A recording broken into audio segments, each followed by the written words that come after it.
Welcome to Locked On Astros, your daily Astros podcast. Here are your hosts, Eric the Man Huysman and Brett H-Town Wheelhouse Chancey.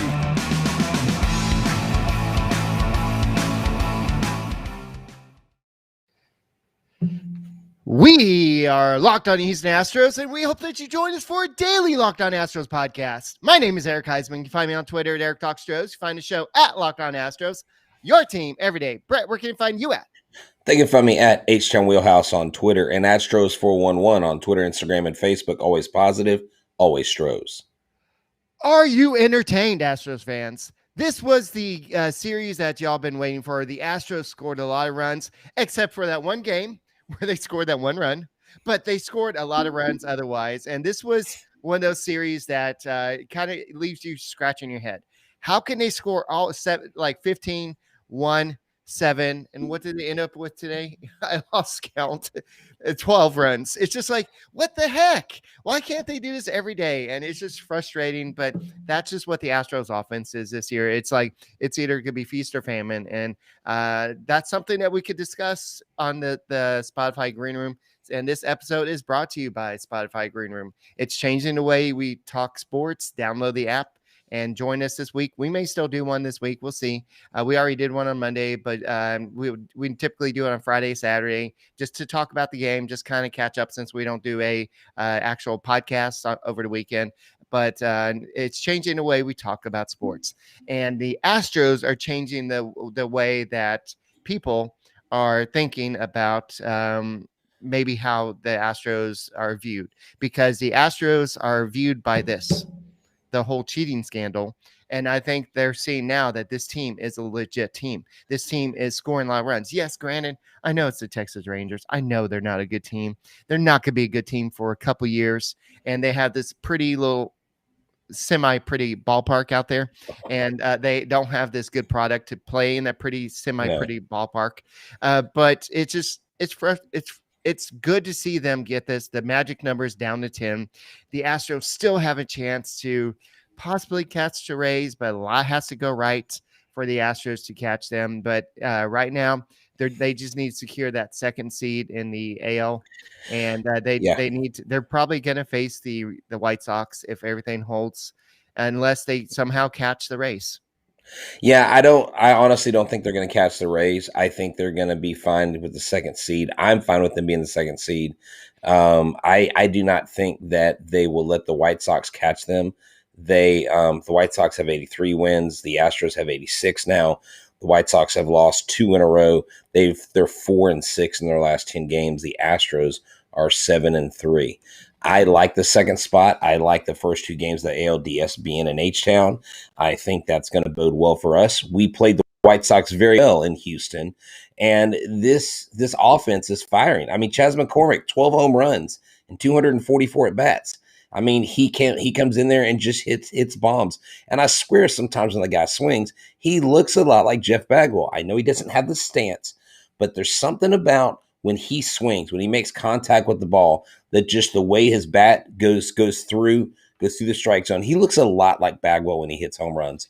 And I love the fact tonight that you got home runs from multiple people. You got doubles from multiple players, Eric. It was phenomenal. And Luis Garcia made an unscheduled start because Framber was scratched due to having a cut on his index finger of his throwing hand. You know what I'm saying? Yeah. And so this was a great game all around. It was great for the Astros to get the win, and they pretty much, I think, set themselves up, and I do not see them moving at all up or down in the standings. You do know that this was Chas McCormick's first home run since August 6th. It's been a while. It's still 12 home runs and 244 at-bats. He also hasn't had a ton of playing time either. So his playing time has been reduced since the emergence of a young Jake Myers. But what I'm saying is you've got these guys that have the ability to hit for power. And I mean, Tucker is just a contact machine right now. And I mean, Eric, we're not even missing Michael Brantley. I mean, we miss Michael Brantley, but this offense is doing it without the most consistent hitter on the planet. Right. So I do want to talk about the offense of today's game, but I think today's story is what happened with Framber Valdez and the fact that he could not get the start. And apparently, it's not a big long-term deal. Apparently, it's a freak thing, according to Dusty Baker. Not a freaky thing, but a freak accident. So he sustained a cut during batting practice after bracing himself on the outfield wall while in apparent pursuit of a fly ball, and it was a light slice on his pitching hand. So it wasn't like a Freddy Krueger slice, but it's more of a paper cut slice type of thing. So Did you look up types of slices on fingers before no, the show? Okay. no, I've watched Freddy Krueger before, and so I I'm know. giving you a hard time. But so he was there's a possibility that he could have started today's game, but apparently yesterday they told Luis Garcia, hey, there might be a chance you're going to start tomorrow. From Valdez cut himself, so get ready in case you have to do it. But this opens up a whole can of worms for the Astros for this weekend series. And I do want to kind of address that. Before the show, we had no idea. We were going to speculate about who is going to do it, but we have some breaking news about that we will talk about that right now. But one of the options was Peter Solomon. He was an option to come up. The last time he pitched was perfect for him to pitch on Friday, but he's not going to be the answer. The answer is going to be Brandon Bielak will be making a spot start, and it's probably going to be some type of piggyback with Christian Javier or something. So I can see Brandon Bielak possibly going, let's say, 4 innings. Can it go 5? Can he 4, 5, 5, 4, 5? What do you think? I just don't want him to give up any runs. I don't care how many innings he goes. I just don't want him to give up a lot of runs. I want him to be on. The last couple of times he's been out pitching, he's done a good job. And so we know that Bielak has a capability. I mean, he has big league starter capability stuff. He just has not been able to command his pitches. And so I'm thinking I'm happy with 4. Bring in Christian Javier, let him pitch 3.5, 4 innings, and then go to your bullpen. I think it's fine. I think against the Diamondbacks, it'll be pretty much an easy win going out there. Bielak just has to do his job. We're facing an old Astro that we traded for Greinke in Josh Rojas, and we also are facing Seth Beer. So that will be interesting to see those guys.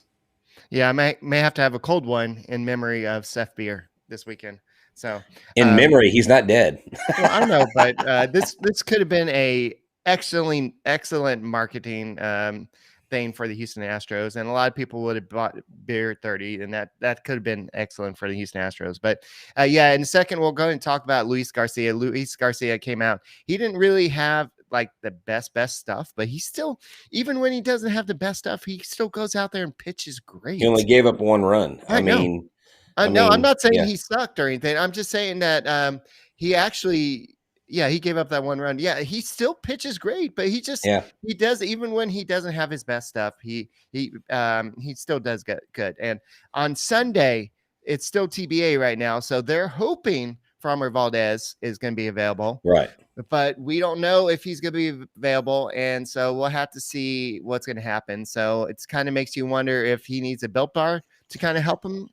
I don't know if Built Bar will help him with get over that, but he probably needs a Band-Aid on his finger. But Built Bar is actually a good solution, because if you're feeling down, if you're feeling tired, if you're like, man, I got to go work out, but I want to have a snack, I don't want to eat too much or eat something too heavy, Built Bar is a perfect place to go. It's wrapped in 100% chocolate. It is great for the healthy, conscious guy or girl. Get this: 17 to 18 grams of protein, 130 to 180 calories ranging per bar, only 4 to 5 grams of sugar, only 4 to 5 grams of net carbs, amazing flavors, all tasty, all healthy. They have grasshopper cookie, they have raspberry, they have double chocolate, salted caramel, orange. They have it all.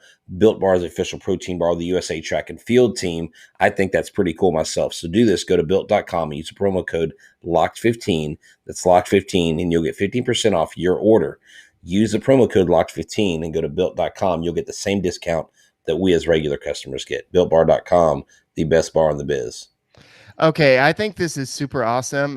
Jay Roberts and Mr. Corona both put in the message board at exact same time what the Diamondbacks road record was, 19-56. I don't know if that was on the post game show or not, but that's awesome. And so the Astros might have a chance to get a victory. So you're saying there's a chance? Yeah. Yeah, exactly. So I know that Lance McCullers would be pitching in Saturday's game, and so that he always seems to pitch a lot better at home. And so if Framber Valdez can pitch on Sunday, that would be great. You'll have those two great pitchers. So now Friday will be kind of a bullpen game because Belak has pitched pretty good. He has gone. He did say Greinke would start on Sunday. Okay, I must have missed that. Okay, so Greinke would start on Sunday. Okay. All right, so Greinke will start on Sunday. I must have missed that text message. I mean, not text message. Obviously, Dusty's not. Yeah, Dusty's texting Eric. Dusty's like, "Hey, what's up, Eric?" No. Okay, I see it now. So on Friday, it's gonna be Belak versus Bumgarner. On Saturday, it'll be McCullers versus Castellanos, and on Sunday, it'll be Greinke versus Gallen. Okay, so Gallen is the rookie that threw the no hitter his like major league debut, right? Okay, yes. And then according to Albert, he says that he's hoping that Framber will be able to pitch on Monday. Yeah, that's a good call. See, we got great listeners. So we got some high level baseball thinkers helping us out. We appreciate you guys. Yeah, I just saw it on Chandler Rome too. So the Astros went 14-5 this season versus the Rangers. So I think this fan-sided guy who was trying to throw smack at the Astros is just a little butthurt about the Astros taking care of his team this year. So, and the Astros were 9-0 at Minute Maid Park versus Rangers and 5-5 at Globe Life Field. I think the reason why the Astros were struggled a little bit was Dulles Garcia was kind of really crushed the Astros at home. But the Astros took care of business in this series. They won 3-1, and they outscored the Rangers. I have it somewhere. It's like 35 to what was the final number? 35 to something. I put it down somewhere, but it was a lot of runs. Let's just say it was 35 and a lot of runs.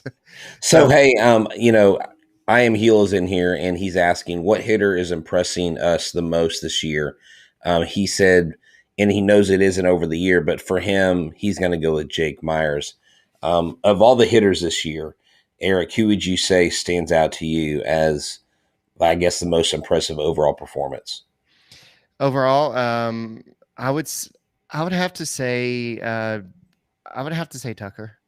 I mean, I think Tucker it's kind of coming out. This is his come out party. This is him. I know he played really good last year, but this is his kind of saying that this is him saying I'm an MVP candidate. I'm a guy that's flexing this year. He's kind of got his own little home run celebration now. So I think that this is him kind of saying that this is his year.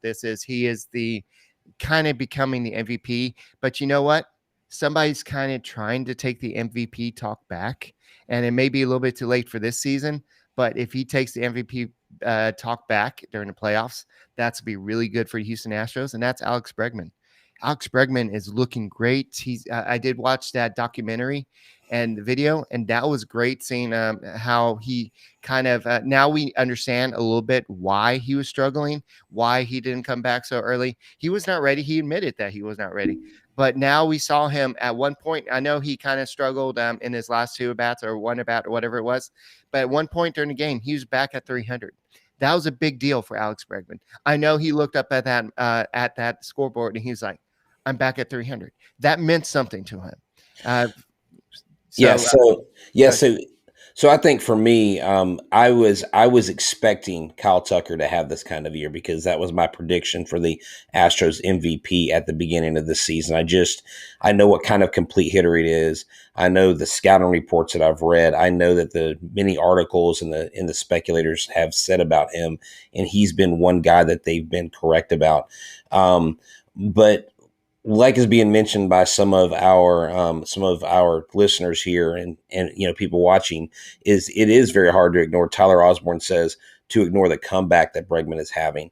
And another point, Larry, the GM, put up, he goes, I see all these people on Twitter arguing about, remember the other day we were talking about the order in the lineup? Pretty much 1 through 8, they all have an OPS over like 800. And he goes, as long as the number 9 hitter is the lowest on the team, it doesn't matter who's batting 1 through 8. And that's what is so special about this team, because now you start getting into these discussions. Which lineup is better? Not team, which lineup? 17, 18, 19, or 21? I wouldn't go 20, but 21. Like 21, like you've got to put them in the conversation, because top to bottom, this is a complete lineup. And this is a lineup that sports young players that are doing big things. I mean, Jose Siri in his 14 at-bats has 7 strikeouts, but the other six at-bats are hits. He's batting 400. So they're getting the job done. And like you said, Chas McCormick hit his first home run since August 6th. His playing time's been reduced, but he's contributed, and he continues to contribute.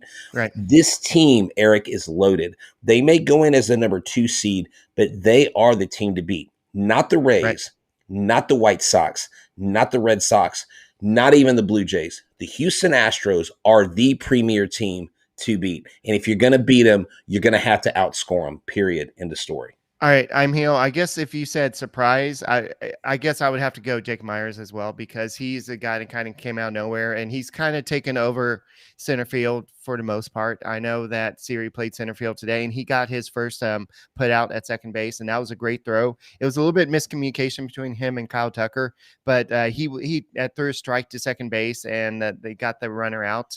And Siri is striking out a lot. But when he doesn't strike out, he gets hit. Exactly. That's the kind of weird situation. Yeah, and that's why I mentioned that. He's still contributing. Everybody in this lineup is contributing. And we don't have Michael Brantley right now, Eric. Right. We don't even have Brantley in there. And we're still like it's, to me, it's mind-boggling. It's mind-boggling what we have. And I think some people are going to be unpleasantly surprised that aren't fans of the Astros when you see the Astros and what they do to other teams in the playoffs. I think it's going to be a slaughter fest. I really do. And if it's not, it'll be the biggest shock of 2021 for me. Yeah, and the Skeeters did clinch the Western Division in AAA today, so congratulations. So the Astros are not just the best team in the AL West. The Skeeters are the best in the AAA West. So we'll have to see what's going on there. So Jake Myers is doing pretty good. Carlos Correa, he is 1 home run away from his career high. So if he reaches that career high this year, his numbers are already looking good. So he is putting himself up for a big payday. And guys, if you want a big payday, why don't you check out betonline.ag, and they can help you get that big payday.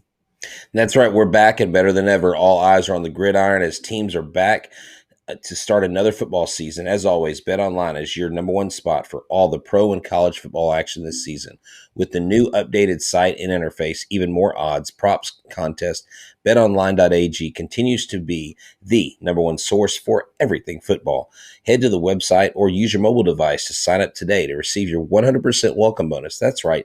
That's double your initial deposit just for signing up. Don't forget to use the promo code NFL100. From football, basketball, boxing, right to your favorite Vegas casino games. Don't wait to take advantage of all the amazing offers available for the 2021 season. BetOnline, the fastest and easiest way to bet on all your favorite sports. BetOnline, your online sportsbook experts. Promo code Locked On. Apparently, Tony thinks by next Thursday the Texans will be 3-0, and if you want to watch them go 3-0, you need DirecTV. Tony, I love your optimism, but they got the Browns, man.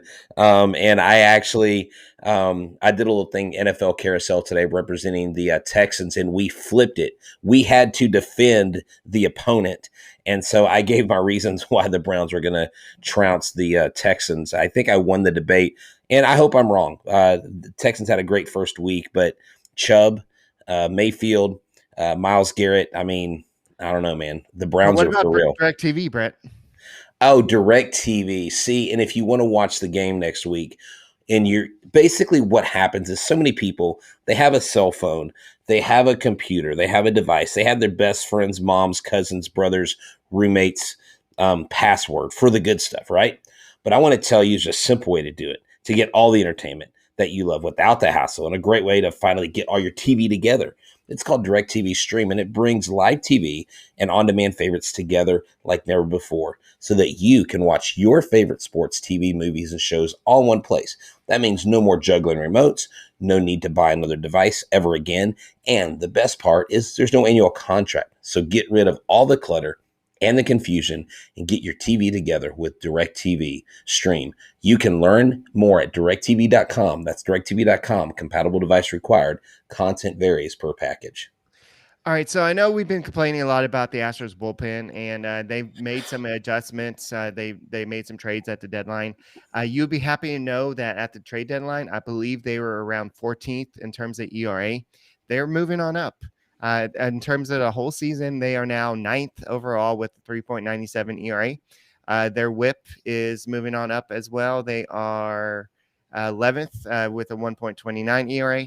And so they're doing a little bit better. So you have some other stats to kind of tell us about. Yeah, since basically August 1st, they are actually third in strikeouts per 9 innings. That is behind the Brewers and the White Sox. They are 14th overall. But this team, Eric, to sport the third best strikeouts per 9 inning for the struggles that this bullpen has had, I think is huge. And we have seen flashes of brilliance. Of course, we've seen a few hiccups here and there. The bottom line is this. Are they the best bullpen in the league? No. Have they improved? Yes. Do they have the run support? Yes. So there's not as much pressure sometimes. On this. Well, but more when the times Astros than decide not. to hit, yes, they Well, have run support. but they literally they have the second largest run differential in the American League. When They have decide to hit. 200. No, listen, they have the largest run differential I lead know. right now in the league over Tampa and Toronto by almost 30 runs. It's about 27, 28 runs, and so they're at plus 201.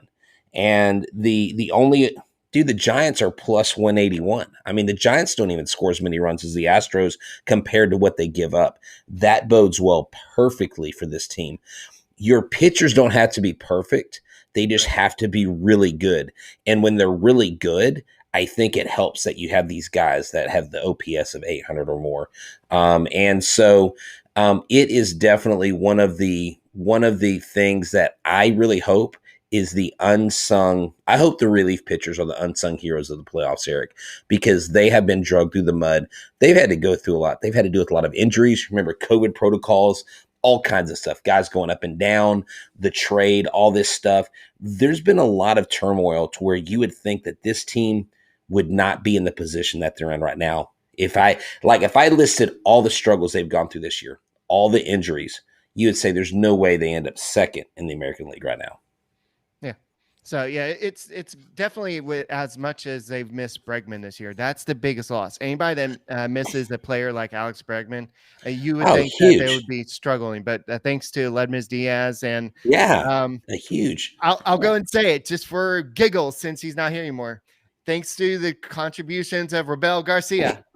There you go. Are you happy? Are you happy? No, I wasn't even going to say it. He had one walk-off hit. Come on. Now, see, I think you're feeling guilty for abandoning Robel Garcia. No. See, hey, I don't even know who played. I can't remember who played third base all that time. So I did not bring it up. Who brought it up? That guy. That guy brought it up, not me. No, I didn't say anything tonight. I closed the show with it. We love Robel. Yeah. So the White Sox have a 133 run differential. They're 83 wins. The Astros have 86 wins. So the team you're mentioning the Giants. What the Giants have is they have a much better bullpen than the Astros do, and they definitely rely a lot on the home runs. And if you look at the Giants roster, you would not think that they would be hitting a lot of home runs like that. So. Right.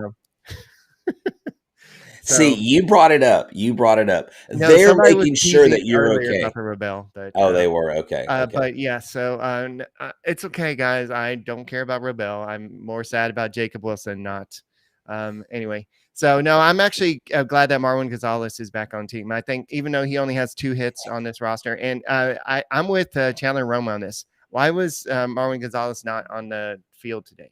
I mean, this has been perfect time for him to get some playing time. It's a garbage game. I mean, not garbage game, but garbage time. Sorry, let me rephrase that. So, but let's talk about this game. I think Jay Roberts earlier asked about who wins the Rookie of the Year, and a lot of he said for the Astros. He said who wins the Astros Rookie of the Year? Duh. It's got to be Luis Garcia. He's got his 11th win today. Like I said, he wasn't sharp, but he still pitched good enough to get the win.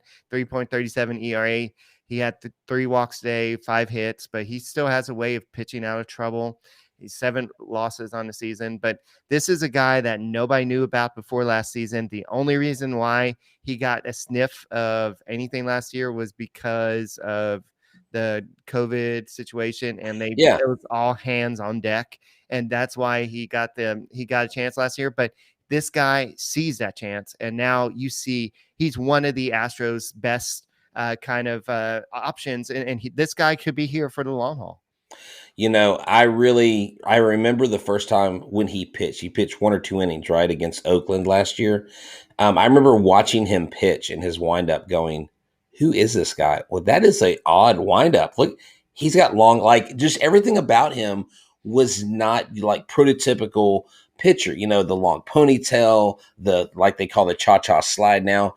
But I think he has really cemented his place with this team. Period. End of story. I mean, he has done this in convincing fashion. It will be interesting to see how hitters adjust to him next year when he has another season under his belt, kind of his sophomore season. But for right now, he's very dependable. He's a young pitcher. He pitches with confidence, Eric. He doesn't look like he gets nervous. He doesn't look like he gets rattled. And that's like one of the things, like you look at Anoli Paredes. I think Anoli Paredes gets really rattled. He's real erratic on the mound, where Luis Garcia is a lot like, you okay? What are you doing? Cha-cha-cha. I don't know. Oh, okay. It was really weird. You were, I didn't know what was going on there. So Larry the GM brings up, I love this. Okay. He says, these players are under control until Altuve 2025. Bregman, 2025. Alvarez, 2026. Tucker, also same year. McCormick and Myers and Siri 2027, McCullers 2027, Valdez 2026, Christian Javier and Jose Urquidy. So basically, we have this team for like the next 3 seasons, 4 seasons. I mean, guys, this is a run. This is like, I'm not even lying. This is going to be better than the Atlanta Braves run. Remember when the Atlanta Braves won all those division titles? But they didn't win any they won 1 World Series. Like, this is a team that I think can do better than that. I really do. I mean, I'm not saying we have the starting 4 like the Glavine and the Maddox, and I'm not comparing them to those guys, but we had the chance to have a real dynasty here. Like a 30 for 30 movie made at the end in 2030 about this Astros organization and how everything started in 2015, how they got bogged down with controversy in 2017 and overcame it and continued to win. Wow.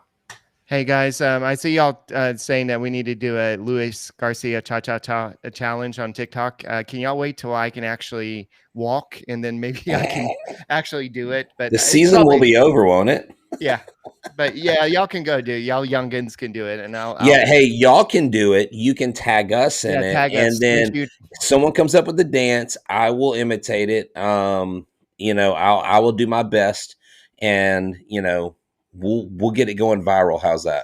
So in 21 at-bats this year, Jose Siri has 9 strikeouts. Is that something to concern yourself about? But he also has 9 hits. So he has the same amount of strikeouts as hits. I know. I mean, he just came up. So no, I don't. I mean, he's a rookie. But he's 26. So he's OPS. Wait, is this updated? This may be updated. I don't know. Actually, this is updated. Never mind. This is actually updated. Okay, never mind. So I take that back. In 16 at bats, he has 7 strikeouts. So I take that back. I said that earlier. It's 7 strikeouts. Okay. So I didn't know that this is updated. So I was actually. But he's batting .438 with 2 home runs, 5 RBIs, and 3 stolen bases. You know what his OPS is? 1,283. That's Yeah. why I said No, this did you guy hear is me going to about his make. OPS 1283? Yeah. But it's a small sample size. So, but it's a small sample size. It's only 16 at bats, and He so did.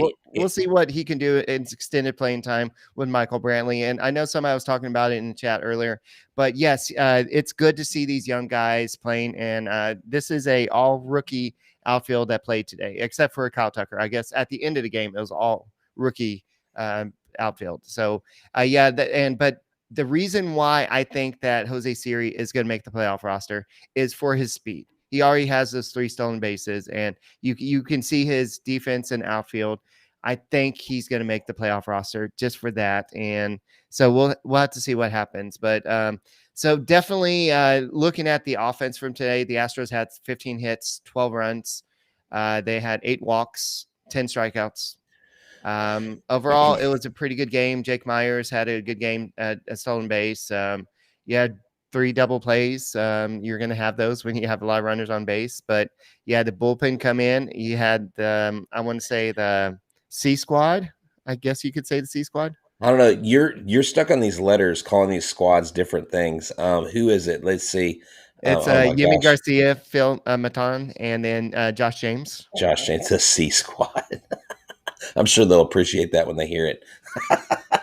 No, Actually, Larry, he's asking Siri or Marwin. I actually have both of them on there and not going with the third catcher. I know that's kind of risky, but it's either, in my opinion, Siri is the automatic, and it's between Marwin Gonzalez and Garrett Stubbs, and that's assuming that Jason Castro is healthy. So that's where, because I did see your roster on your site, and I was just I kind of compared after I made mine.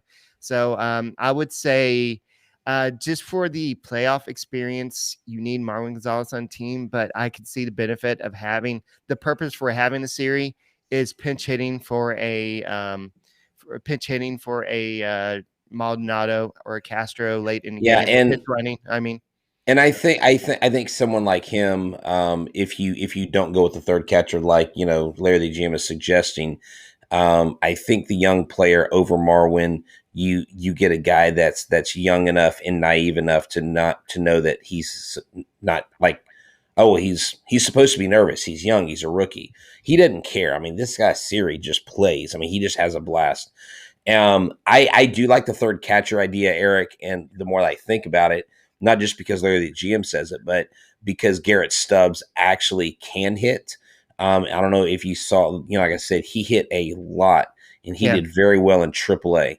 I think you give him a bat and you let him come in late in a game, and he could ignite that ninth position if you need it. If you're in a close 3-2 game against the White Sox, someone like that could come in. And it's just one of those things where at the end of the day, the Astros are going to make That was pretty bad. Oh, hold on. The Astros are going to make, I think, the best decision possible. I don't think it's a guarantee that Marwin makes this roster. Right, I know. But I think there's more than 50-50 shot that he does. That's why I said it's in my eyes, it's between Marwin Gonzalez and Garrett Stubbs. And it's honestly, it doesn't matter what I say. It doesn't matter what Larry GM says. It doesn't matter what you say, Brett. It all depends on what it does too matter. I'm joking. It matters what Dusty Baker says and his toothpick. I think his toothpick is what tells him what to do, who's going to be on the roster. So anyway, we'll see what happens. But I'm excited to see Seth Beer play. I know he hit a home run in his first game. I'm excited to see I'm excited to watch him strike out. 19 and 56 road record, Diamondbacks. I forgot what the actual record was, but it was so far back. But the Diamondbacks are not good on the road, so that's going to be advantage Astros. The magic number for the Astros is 10. So that means that we're looking for any combination of Astros. No, I said Larry the GM. That's your name, right? So I just said that. So did I say GM or? No, he said, wait, I am the GM with a question mark. He's making a statement saying, wait, I'm the GM. Because you said we're not the G. Anyways, it totally went over your head. You missed the point. Go ahead, keep going. All right. Anyway, so we'll see what happens. A Mad Bum. This guy threw a no-no. That was a no-no. this year. So we'll see. He's kind of had an up and down season this year. So He's been more bummed than mad. yeah. Okay. Yeah, we got the puns, and we had a very bad pun here that I'm gonna go and put back up. Jose plays very seriously.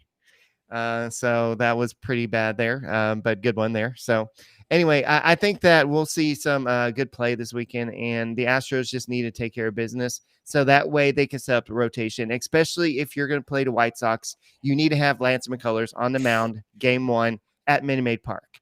He does not need to be playing in Chicago. You need to have him game 1 at Minute Maid Park.